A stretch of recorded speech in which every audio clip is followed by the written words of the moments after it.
लो light अभी दो, ठीक है। आज की इस प्रेस कॉन्फ्रेंस में मीडिया के सभी साथियों का बहुत बहुत स्वागत है। आज भी एक महत्वपूर्ण मुद्दे के ऊपर प्रेस कॉन्फ्रेंस कर रहे हैं, जिस पर आप सबको पता है कि मुख्यमंत्री जी के कार्यालय में जिस तरीके से एक बड़ा भ्रष्टाचार का मामला सामने आया, उस पर कल मुख्यमंत्री जी ने जवाब तो दिया, लेकिन बहुत ही आधा अधूरा और कवर अप करने वाला जवाब दिया।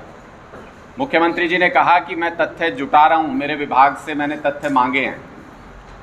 3 दिन में अगर किसी प्रदेश के मुख्यमंत्री को अपने ही कार्यालय में हुए करोड़ों के घोटाले के बारे में सूचना नहीं मिल पाती है, तो मुझे लगता है कि भगवान भरोसे राज्य चल रहा है।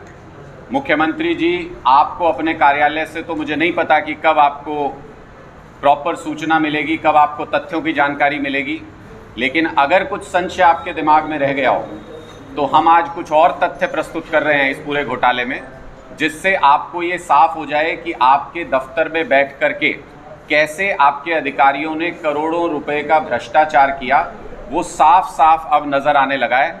अब आप उससे नज़र नहीं चुरा सकते। और जैसा मुख्यमंत्री जी ने निमंत्रण दिया था कि मीडिया के ज़रिए सवाल पूछिए, मैं जवाब दूंगा, हमने अपना फ़र्ज़ निभाया, हमने मीडिया के ज़रिए सवाल पूछा, लेकिन जवाब में मुख्यमंत्री जी ने सिर्फ टाल मटोल की।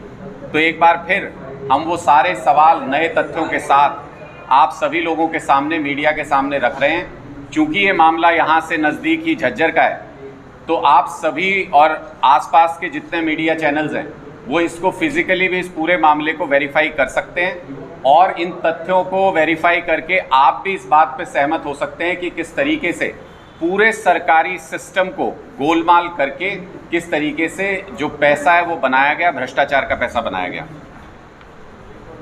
नीरज दफ्तवार जी की तरफ से एक जवाब आया जिसमें उन्होंने कहा कि हमने 3.25 करोड़ रुपए की ज़मीन खरीदने के लिए 4 करोड़ रुपए के आसपास पैसे खर्च किए। उन्होंने कहा हमारा इतना खर्चा हुआ है। मैं ज़रा उनकी आंखें खोलने के लिए मैं उसी इंडस्ट्रियल टाउनशिप की जिससे उन्होंने वो ज़मीन खरीदी है उसकी प्राइस लिस्ट को सार्वजनिक कर रहा हूँ, जिसमें यहाँ साफ साफ लिखा है कि 3 एकड़ से ऊपर अगर कोई प्लॉट खरीदता है तो उसका मई 2022 में, जिस वक्त का ये पूरा मामला है, उस वक्त उसका रेट 12,000 रुपये पर स्क्वायर मीटर था। अगर इसको एकड़ में कन्वर्ट करेंगे तो ये 5 करोड़ रुपए प्रति एकड़ का प्राइस आता है। कोई भी कंपनी अपने किसी भी मुनाफे से कोई समझौता करके किसी व्यक्ति को कोई प्लॉट या कोई ज़मीन नहीं देगी जब तक कि उसको बदले में कहीं और कोई फ़ायदा ना मिल रहा हो। 45 करोड़ की ज़मीन इसके हिसाब से बनती है। कागज़ छोड़िए, फिज़िकली जाके वहाँ पे कोई भी व्यक्ति तस्दीक कर सकता है। 6 करोड़ 6.5 करोड़ से नीचे कोई प्राइस नहीं बोलेगा वहाँ पे। तो हम फिर भी मिनिमम जो प्राइस कोटेड है वो लेके चल रहे हैं। 5 करोड़ रुपए एकड़ के हिसाब से 45 करोड़ रुपए की ज़मीन अगर नीरज दफ्तवार जी की कंपनी को 4 करोड़ रुपए में मिली, तो मुझे लगता है मुख्यमंत्री जी उन्होंने खुद ये स्वीकार कर लिया कि उन्होंने 41 करोड़ रुपए भ्रष्टाचार के रूप में स्वीकार किए, या वो कंपनी ने दिए या वो पैसा उस कंपनी को पे किया गया वाया किसी रूट के, लेकिन ये स्पष्ट है कि 41 करोड़ रुपए किसी काम के एवज में भ्रष्टाचार के रूप में इस पूरी डील के अंदर साफ साफ नजर आ रहे हैं। दूसरी बात, ये किसी तरह का संदेह नहीं रह जाए कि ये डील जब शुरू हुई, पहले दिन से जब ये डील शुरू हुई, तो उसी दिन से बहुत स्पष्ट रूप से ये भ्रष्टाचार था और नीरज दफ्तवार जी की शह पर, उनकी निगहबानी के अंदर ये पूरा भ्रष्टाचार हो रहा था। इसको दिखाने के लिए मैं आपको दूसरे पेपर्स दिखाता हूँ। ये उसकी पहली डील जो 2.73 करोड़ में डील हुई थी, उसके रजिस्ट्री के पेपर्स हैं, सेल डीड है। इस पेपर के अंदर आप देखेंगे किसने बेचा, मॉडल इकोनॉमिक टाउनशिप एक कंपनी ने बेचा। किसको बेचा? जिस कंपनी की हम बात कर रहे हैं, ANA रियल लॉजिस्टिक्स, जो दफ्तवार जी की कंपनी हो गई, बाद में उनकी फैमिली की कंपनी हो गई, उसको बेचा। 2 करोड़ 73 लाख रुपए में ये ज़मीन बेची गई, 9 एकड़ ज़मीन जिसका कि मार्केट प्राइस 45 करोड़ है। दफ्तवार जी ने कहा कि जिन्होंने ये कंपनी खरीदी थी, जिस कंपनी ने खरीदा था, सिद्धार्थ जी ने और दूसरे व्यक्ति जो हैं, उनके पास पैसे की कमी हो गई थी, इसलिए सिर्फ 50 लाख उन्होंने एडवांस दिया और इस ज़मीन की डील की। बाद में हमने वो सारा पैसा चुकाया। मैं इस डॉक्यूमेंट के माध्यम से ये दिखाना चाहता हूँ कि इस डील के होते हुए जो पहला चेक दिया गया वो 25 मार्च 2022 का दिया गया, जिस दिन कि ये डील पूरी हो गई। जिस दिन ये डील पूरी हो गई उसी डेट का पहला एडवांस चेक है, पहला चेक उस डेट का है। यानी जिस वक्त ये 9 एकड़ ज़मीन एक कंपनी से दूसरी कंपनी को हस्तांतरित हो गई, उस वक्त तक कंपनी के अकाउंट में 1 पैसा भी नहीं गया था। उस दिन का पहला चेक है। और उसके बाद के पोस्ट डेटेड चेक दिए गए हैं अगले महीने के, उनके रियलाइज़ होने का तो सवाल ही नहीं। तो अगर नीरज दफ्तवार जी अपनी जगह पे सही हैं तो आज हम उनको चुनौती देते हैं कैमरे के ऊपर कि ये जो ट्रांजैक्शंस हैं इनकी डिटेल्स पब्लिक करें कि ये चेक कब रियलाइज़ हुए, ये अकाउंट में कंपनी के पैसा कब गया। और आप सब लोग भी बहुत समझदार हैं, 45 करोड़ रुपए की ज़मीन बिना एक भी पैसा अपने अकाउंट में आए हुए अगर कोई कंपनी बेच देती है, उसकी डीड कर देती है, तो इसका मतलब ये सिर्फ दिखावे के लिए, कागजी खाना पूर्ति के लिए ट्रांजैक्शंस हो रहे हैं। दरअसल उस कंपनी के द्वारा नीरज दफ्तवार जी के परिवार को ये 45 करोड़ का तोहफा पहुंचाया जाना था, उसके लिए रूट बनाया जा रहा है। उसके बाद जब ये कंपनी नीरज दफ्तवार जी के पास आई, और ये कब आई, जब इनकी 12 दिन के अंदर, 12 वर्किंग डेज के अंदर जब CLU अप्रूव हुआ, CLU के अप्रूव होने से ठीक 2 दिन पहले नीरज दफ्तवार जी की पत्नी और उनके बेटे के नाम ये कंपनी हैंडओवर कर दी गई 75 लाख रुपए में। सिर्फ 75 लाख रुपए में 45 करोड़ की ज़मीन है जिस कंपनी के पास, वो 75 लाख रुपए में हैंडओवर कर दी गई। उस ज़मीन का CLU हो रहा है अगले 2 दिन के अंदर, वो 75 लाख रुपए में हैंडओवर कर दी गई। लेकिन उसमें भी सरप्राइज़ है, नीरज दफ्तवार जी ने पूरा बंदोबस्त किया था कि घर से 1 रुपया भी ना जा पाए, इसलिए इसमें भी सरप्राइज़ है। ये ट्रांजैक्शन जिस दिन हुआ, 2 तारीख को ये ट्रांजैक्शन हुआ, 2 मई को, और इसमें भी जो 75 लाख की पेमेंट है उसमें जो पहला चेक दिया गया है जो कि 33,75,000 रुपये का है, वो पहला चेक 2 तारीख का ही है। यानी इसमें भी बिना कोई पेमेंट हुए कंपनी को हस्तांतरित कर दिया गया। पहला चेक उस डेट का है जिस डेट को कि कंपनी का हैंडओवर हो गया। तो ऐसा बिजनेस डील्स नीरज दफ्तवार जी के अलावा अगर पूरे हिंदुस्तान में किसी और व्यक्ति को भी मिली हो तो वो हमसे संपर्क करे, हम उनका स्वागत करेंगे कि आपने भी नीरज दफ्तवार जी जैसा ऑनर हासिल कर लिया, उन जैसा पद हासिल कर लिया, उन जैसा रुतबा हासिल कर लिया। उसके बाद के जो चेक हैं, इन्होंने इस डील में लिखा है कि पैसे की कमी हो गई थी सिद्धार्थ जी के पास, इसलिए उन्होंने ये कंपनी बेच दी, इसलिए उन्होंने ये ज़मीन बेच दी। लेकिन कैसी कमी थी भाई, कैसी कमी थी उन लोगों के पास कि अगला चेक जो है वो 4 महीने बाद का लिया।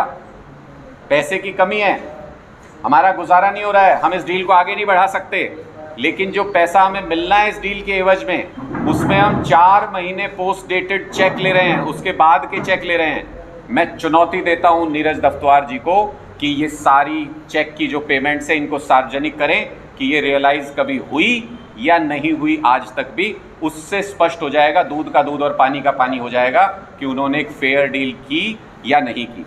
मुख्यमंत्री जी से मैं ये कहना चाहता हूँ, मुख्यमंत्री जी आंखें बंद कर लेंगे तो शीशे में आपको अपना चेहरा भी नहीं दिखेगा, लेकिन अगर आंखें खोल के देखेंगे तो आपके इर्द गिर्द भ्रष्टाचार हुआ, खूब सारी लूट हुई, ये स्पष्ट तौर पे नज़र आ रहा है।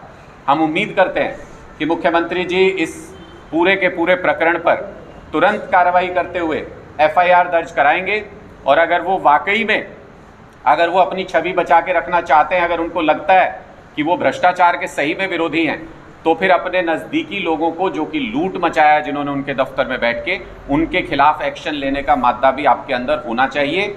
मैं मुख्यमंत्री जी को ये भी दोबारा से एक बार बता देना चाहता हूँ कि आपने ये कहा चूँकि कि हमारे प्रोग्राम्स में आके आप सवाल मत पूछिए, जन संवाद में आके सवाल मत पूछिए, विपक्षी पार्टी को सवाल पूछना है तो मीडिया के माध्यम से पूछिए। मैंने पूरे सम्मान के साथ उनका ये निमंत्रण स्वीकार किया। आज दूसरी प्रेस कॉन्फ्रेंस में हम लगातार सारे तथ्यों के साथ उनके ऑफिस में CMO दफ्तर के अधिकारी के द्वारा भ्रष्टाचार के सारे कागज़, सारे डॉक्यूमेंट सामने रख रहे हैं। अगर अब भी मुख्यमंत्री जी इस पर जवाब नहीं देते हैं या कार्रवाई नहीं करते हैं, मैं फिर एक बार दोहरा रहा हूँ, जन संवाद जनता के लिए है।